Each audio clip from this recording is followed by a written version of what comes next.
Então, retomando, bom dia a todos, sejam bem-vindas. A gente vai dar sequência no conteúdo do Ayurveda. Então, a nossa apresentação foi no começo de agosto, onde a gente fez uma pequena introdução, e a gente vai continuar agora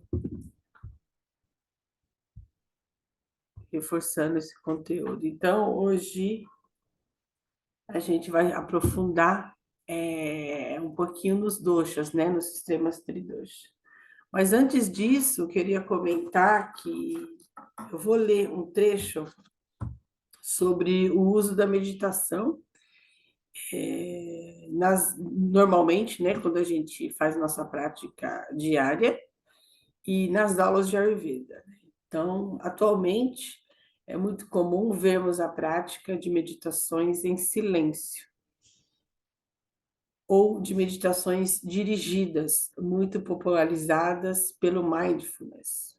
Em algumas tradições védicas, essas meditações também são utilizadas, porém também é usada a meditação com a recitação de mantras e a mentalização ou o olhar para imagens de deidades, que podem ser compreendidas como arquétipos, ou seja, existem várias práticas meditativas, né?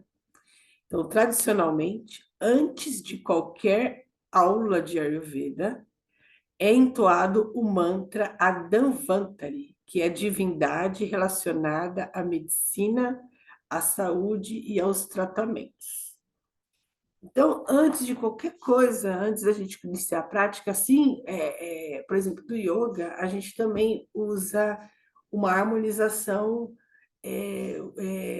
utilizando o mantra, como a gente fez agora, né? Se a gente fosse iniciar a prática dos asanas, eu sempre coloco esse mantra, né? O Bhavana Kevalam, para a gente harmonizar. É um ritual. Então, existe toda uma ritualística. E a gente começa com a prática, né?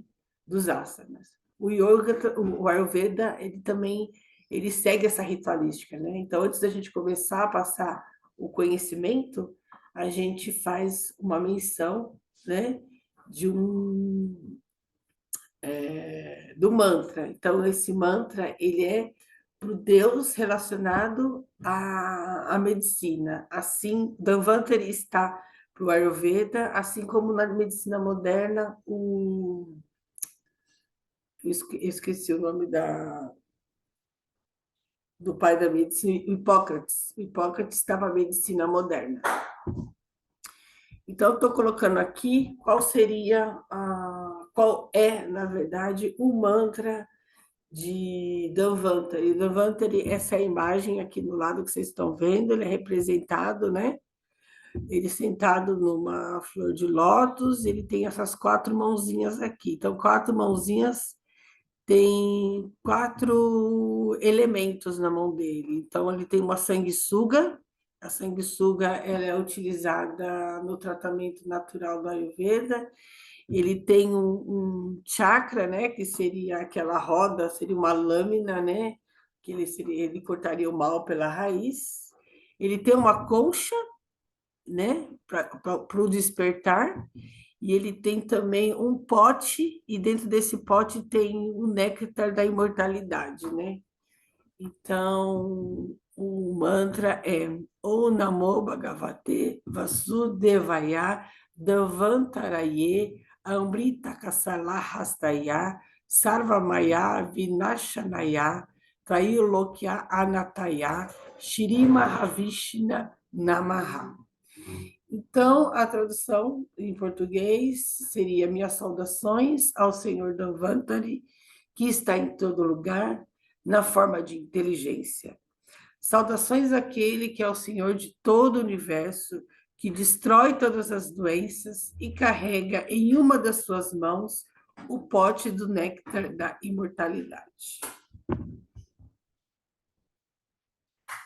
Namami Dhanvantari Adidevam Surasurai Vantita Pad Padmam Lokijaruk Bayar Mitriu Nashram Dantara Mishram Vivi Daushadinam.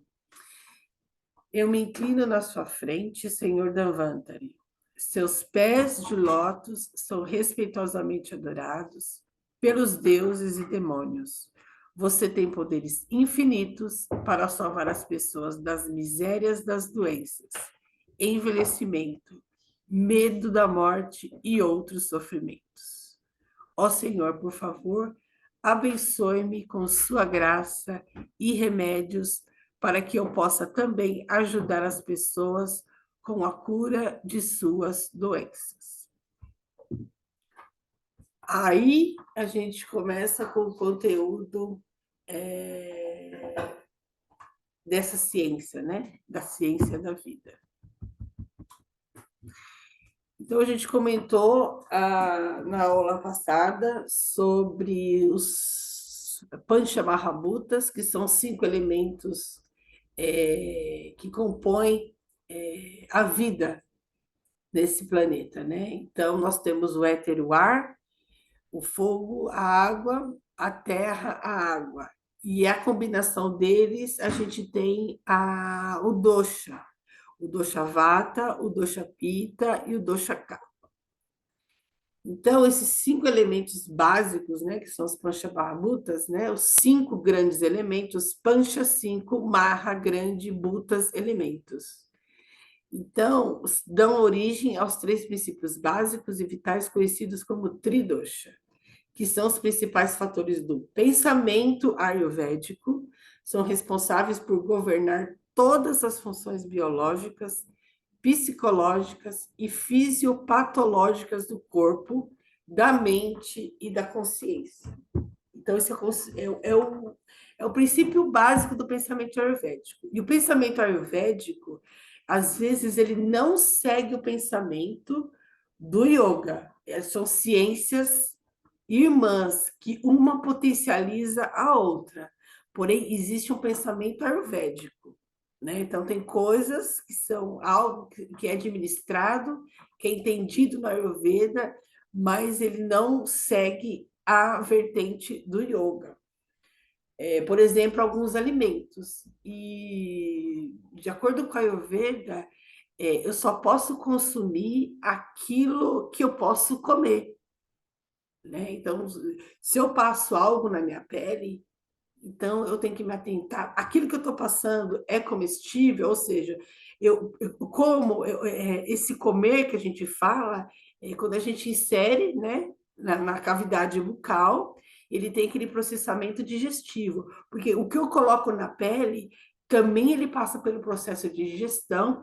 Aquilo que eu inalo, eu passo por um processo de digestão. Aquilo que eu vejo, eu também passo por um processo de digestão. Aquilo que eu escuto, aquilo que eu penso, também passa por um processo de digestão, né? Então, eu posso comer aquilo que eu estou vendo, aquilo que eu estou pensando, aquilo que eu estou passando na minha pele, aquilo que eu estou sentindo. E para o Ayurveda, né, você viu naquele sloka passado, né? Eu vou voltar aqui. O último trecho. Abençoe-me com a sua graça e remédios, para que eu possa também ajudar as pessoas com a cura de suas doenças. As doenças no sentido amplo, né? Seja doença física, a psíquica, né? Psíquica mental e a espiritual. E para o Ayurveda a gente não vende saúde, a gente compartilha saúde. Então, aqui está os símbolos, né, da representação de cada dosha. Dosha em si, a palavra significa desequilíbrio. Então, nós somos desequilibrados naturalmente, né? Porque a minha constituição é Pitta, Kapha e Dosha, ou seja, esses 5 elementos, porém, eles estão em desequilíbrio dentro do meu corpo. Então, o que eu vou buscar ao longo da minha trajetória? O equilíbrio. Então, quando a gente fala, eu sou Pitta, eu sou Vata, eu sou Kapha, na verdade, nós temos essas combinações, essas 3 combinações no nosso corpo. Porém, algumas pessoas têm o que a gente fala de dosha agravado ou dosha viciado. Quando a gente tem o dosha agravado ou viciado, a gente vai procurar pacificar o dosha. Então, existe, não, a gente usa a palavra tratamento. Então, como a vida é inconstante, a gente busca o equilíbrio. Eu não vou ficar equilibrado eternamente. Eu estou desequilibrado eternamente. E eu vou buscar esse equilíbrio momentâneo, né? Inclusive, esse desequilíbrio, ele está tudo, né? Até no planeta Terra. Às vezes não está frio, às vezes não está quente, aí vem aquela chuva para esfriar, então a própria Terra se ajusta nesse equilíbrio, né? E o dia também. O nosso dia, ele passa por vários desequilíbrios e vai se ajustando no seu equilíbrio desses 5 elementos. Vamos aprofundar em cada elemento, né? O vata, né? Composto de éter e ar. Ele é o princípio do movimento e circulação. A função dele é movimentar e circular. É a força principal que rege o transporte de fluidos, a descarga de secreções e a eliminações de materiais residuais, além de ser responsável pelo bom funcionamento da atividade mental e clareza dos sentidos. Proporciona agilidade, adaptabilidade e habilidades de boa comunicação para a mente. Controla o sistema nervoso e todos os movimentos da mente e do corpo. O movimento do vata regula até mesmo o equilíbrio de pita e kapha. Tá entendendo? Então, se eu sou pita, eu também tenho vata e também tenho kapha. Se eu sou pita e não tiver vata, para onde vai essa minha fluidez? Para onde vai esse meu movimento, essa circulação? Então, eu só tenho um dosha mais agravado, mais viciado que o outro. Por exemplo, Alexandra, o meu dosha viciado é o pita, por exemplo. Então, como é que eu vou corrigir? Eu vou pacificar esse pita com diversos procedimentos. O primeiro deles que a gente vai trabalhar, comentar hoje, são os alimentos. Mas tem outros procedimentos também. Continuando no vata aqui, ele é responsável pelo catabolismo em nosso organismo, que é o conjunto de reações bioquímicas envolvidas na degradação ou quebra de moléculas complexas em moléculas menores e que fornece para o organismo. Então, a gente ingere, aí tem a quebra das moléculas, o organismo vai lá, ele retira aquilo que é necessário para manutenção do meu corpo e elimina aquilo que não é necessário. Isso é vata. Isso é o movimento vata no meu corpo. Esse é meu vata agindo. Quais são as qualidades dele? Ele é seco, ele é frio, ele é leve, ele é irregular, ele é móvel, ágil, rarefeito e áspero. Então, cada biotipo, né? Cada dosha, ele tem uma qualidade. Seus distúrbios físicos são, aí já entra a propensão aos desequilíbrios, às doenças, né? São a depressão dos tecidos, né? A degeneração dos tecidos, fraqueza, desidratação, artrite, perda de peso, insônia, perturbações na mente e no sistema nervoso. Os principais desequilíbrios emocionais de vata são o medo e a ansiedade. Quando eu tenho medo, quando eu tenho ansiedade, olha o pita aí agindo, agravando, ficando mais potente, né? Ou seja, as doenças de vata comumente estão relacionadas a problemas neurológicos. Pita. O dosha pita, que é fogo com água, é o princípio da digestão e metabolismo, que são os processos bioquímicos de construção e quebra de moléculas que ocorrem no organismo. Você vê, Vata e Pitta estão trabalhando em conjunto, né? No sistema de processo bioquímico. O nosso corpo é uma tabela periódica. O nosso corpo é uma tabela periódica. Responsável pela conservação do alimento em calor. Então, o alimento entra, ele permanece aquecido e começa o metabolismo. Imagina você comer um alimento e ele esfriar lá dentro do corpo, né? Ele não vai ter um processo adequado, né? De quebra de molécula, feito pelo Vata, e com a parte da digestão metabólica. Ele controla, alimento e calor, tecidos e materiais eu vou ler de novo. É responsável pela conservação do alimento em calor, tecidos e materiais residuais. Então, ele mantém tudo aquecido lá dentro do meu corpo. Imagina se algo que eu vou eliminar lá dentro, ele esfria, ele vai petrificar, então eu não vou conseguir eliminar.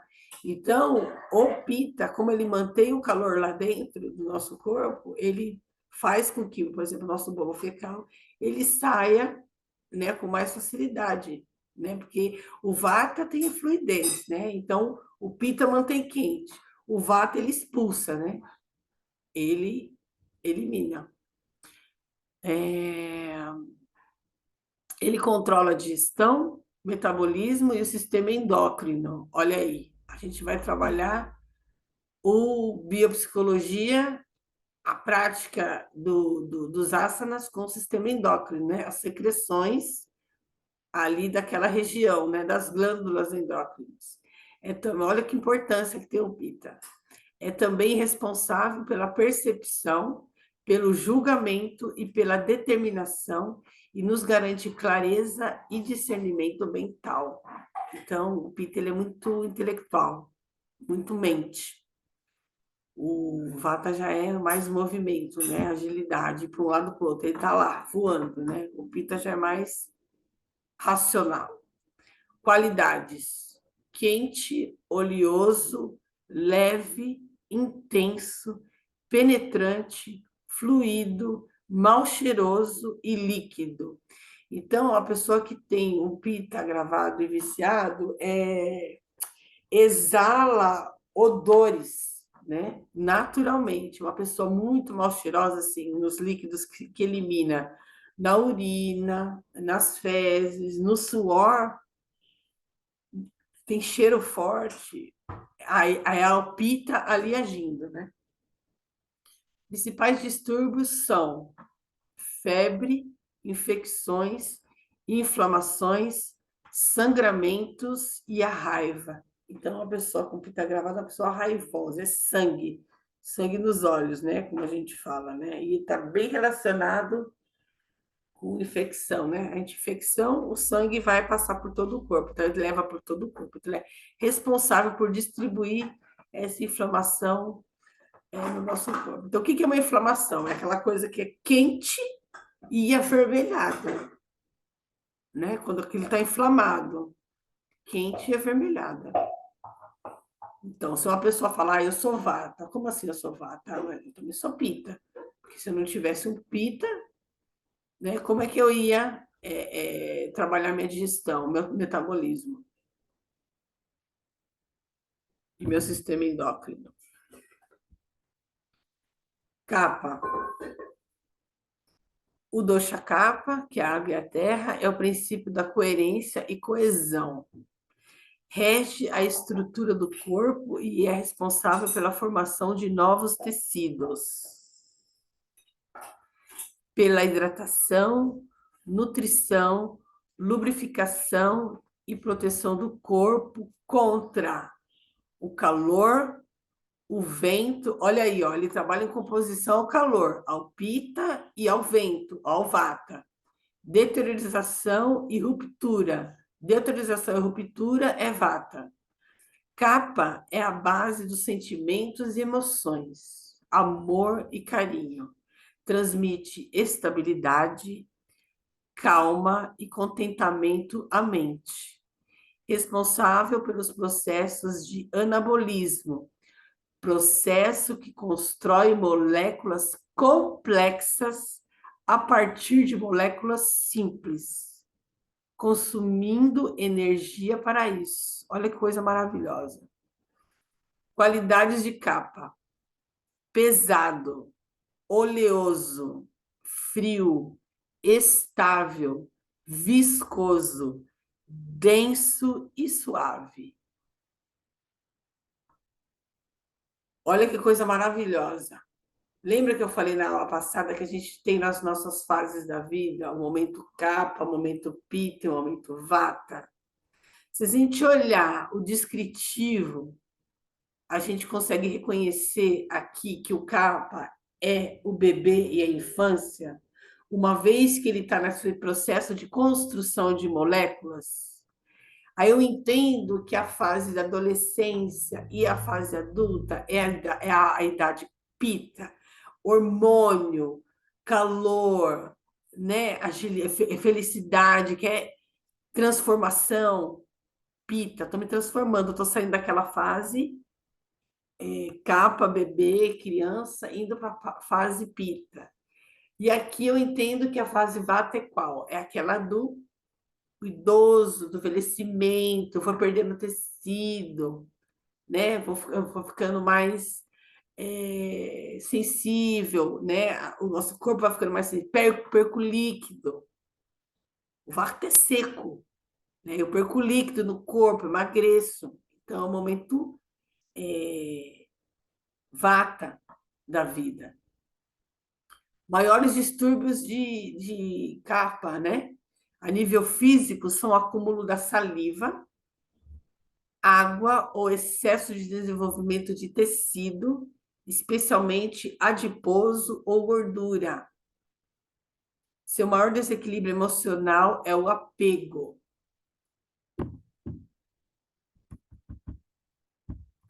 Então, resumo, qual que é a importância, né, desses doshas, né? Os três são os fatores mais importantes por detrás da saúde e da doença. Então, eu consigo identificar se a pessoa está boa ou se ela não está boa, de acordo com essa interação dos doshas. Todas as funções físicas e mentais do corpo são governadas pelos três princípios vitais: Vata, medo e ansiedade; Pitta, raiva; e Kapha, apego. Olha o que a gente trabalha no yoga, né? Tudo isso. A gente tirar o medo, tirar a ansiedade, tirar a raiva, né? E tirar o apego. O Ayurveda, ele trabalha com o vício. Ele tira aquilo que nos está viciando e em que nós estamos viciados. Então, eu mudo o meu hábito. Por isso que existe a medicina do estilo de vida. Eu passo a ter um outro estilo de vida, porque ao longo da minha vida eu fui alimentando algum dosha. Eu fui potencializando um dosha. Coisas que a gente come, coisas que a gente faz, coisas que a gente vive, as nossas emoções. Eles mantêm a integridade do corpo e governam a estrutura física e os processos mentais. Saúde, corpo e mente, né? Eles mantêm a integridade do corpo físico e governam a estrutura desses processos, incluindo os mentais.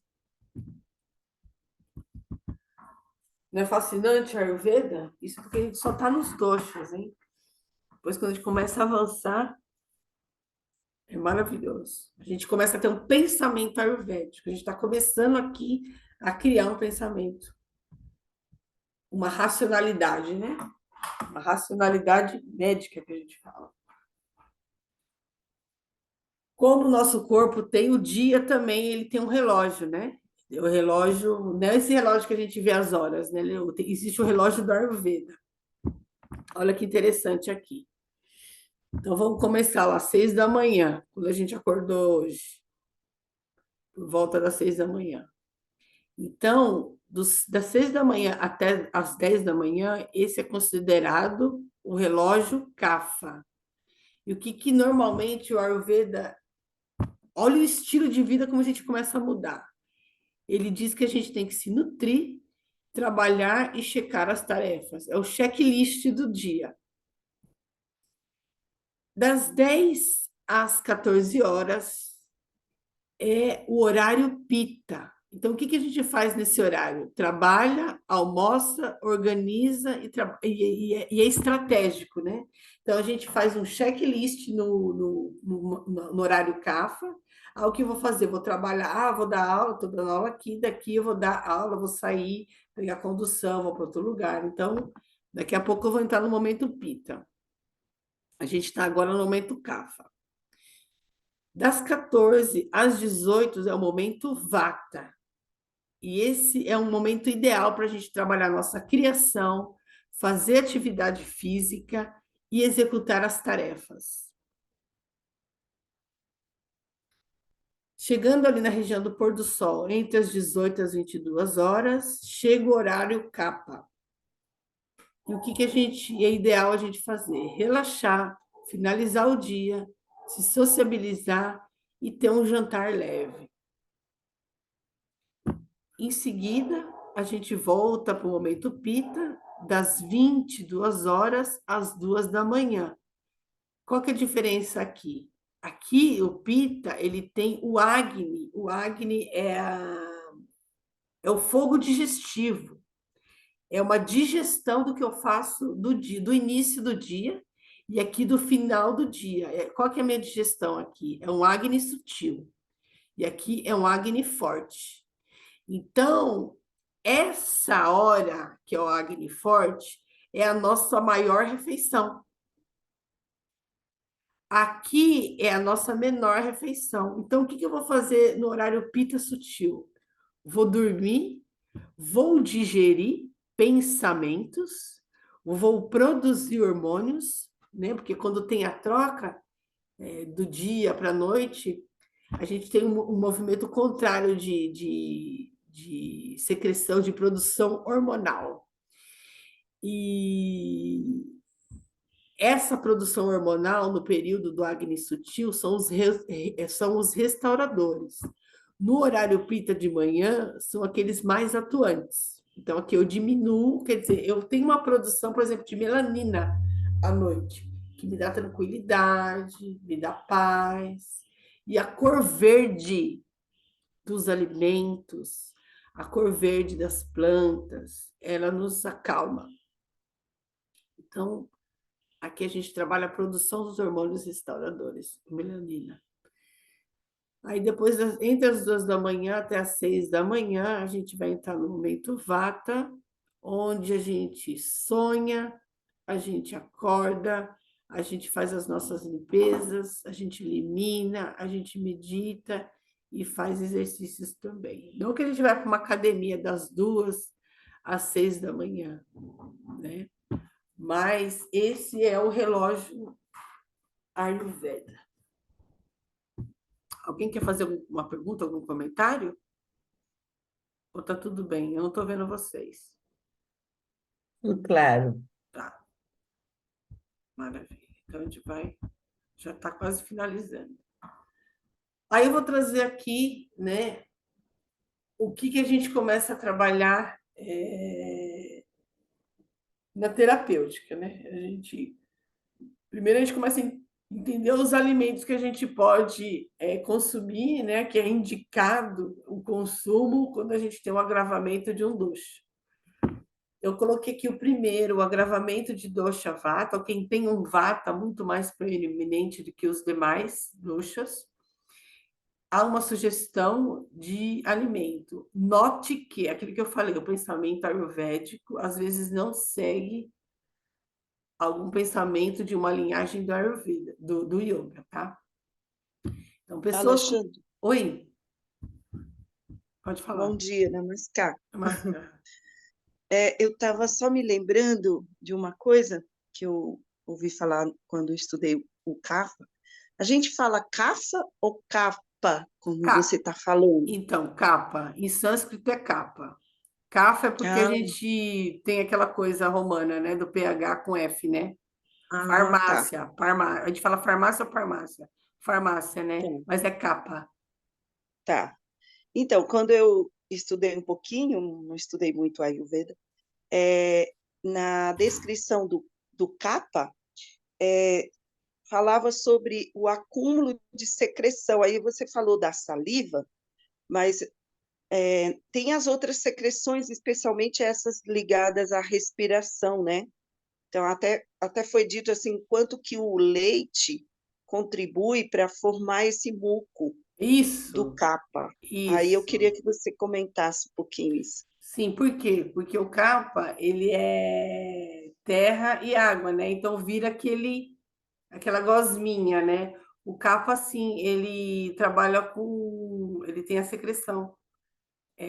Quando a gente está fazendo a gente sente resfriado, aí lembra da quantidade de células que cresce? Quando eu estou adoecida, né? Então algumas células morrem, né?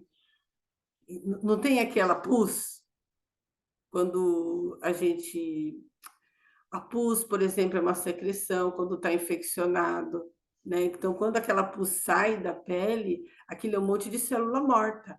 Então, quando eu estou doente, então vai vir um monte de célula trabalhar para que a outra célula morra. Então, existe ali um acúmulo de células, né?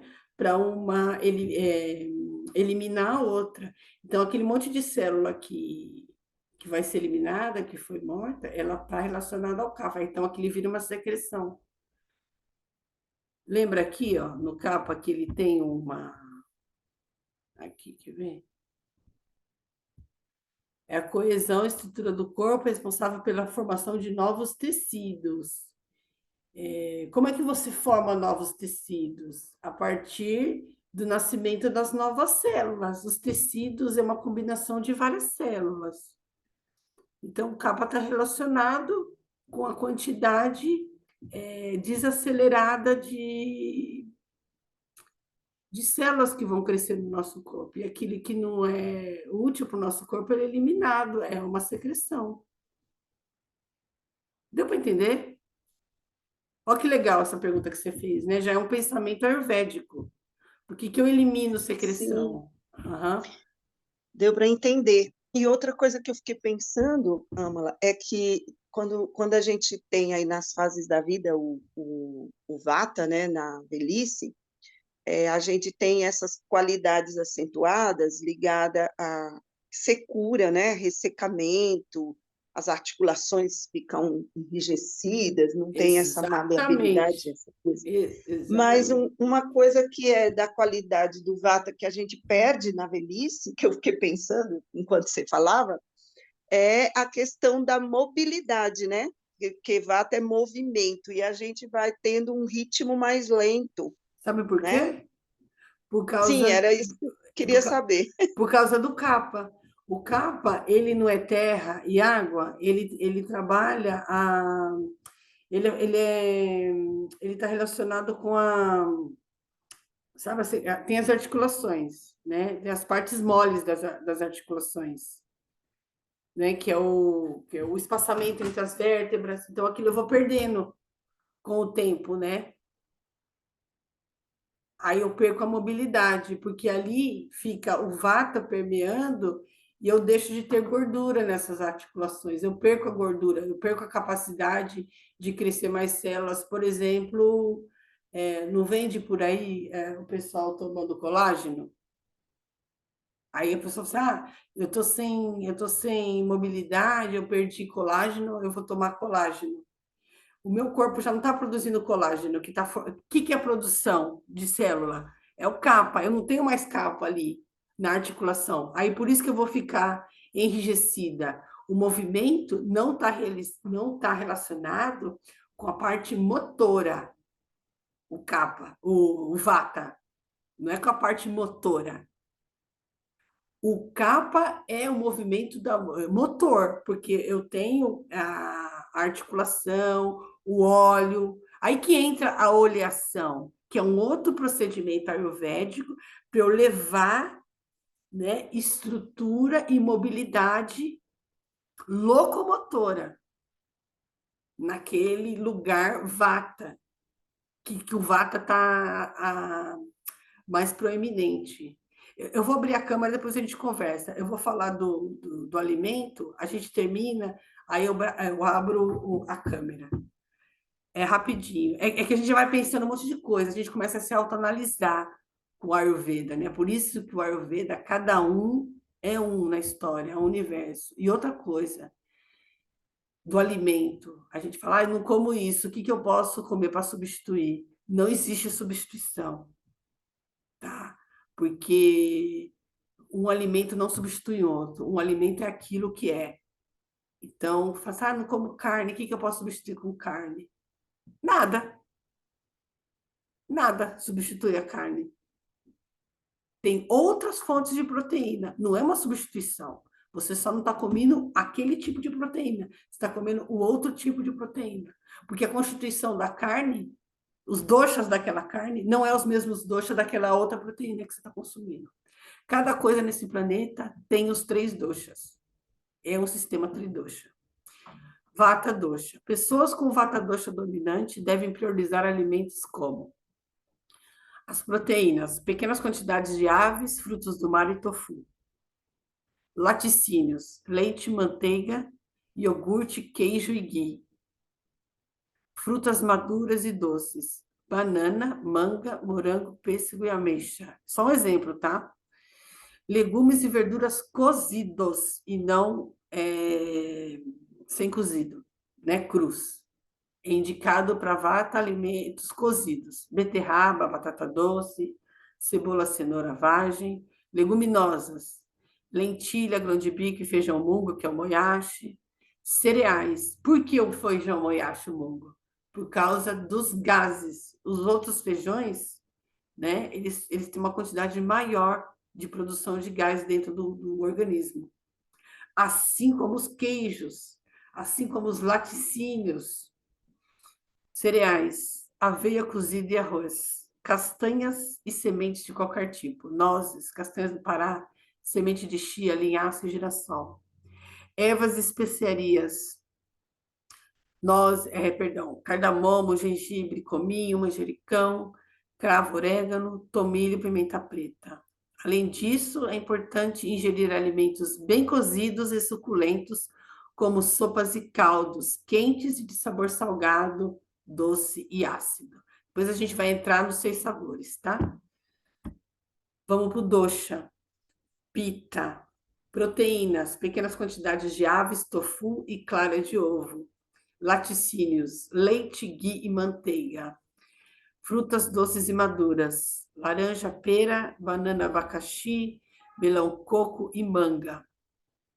Doce, né? O pita, ele pede muito doce, muito amargo. Depois a gente vai entrar mais profundo. Legumes e verduras doces e amargos. Olha lá, amargo e doce que eu falei.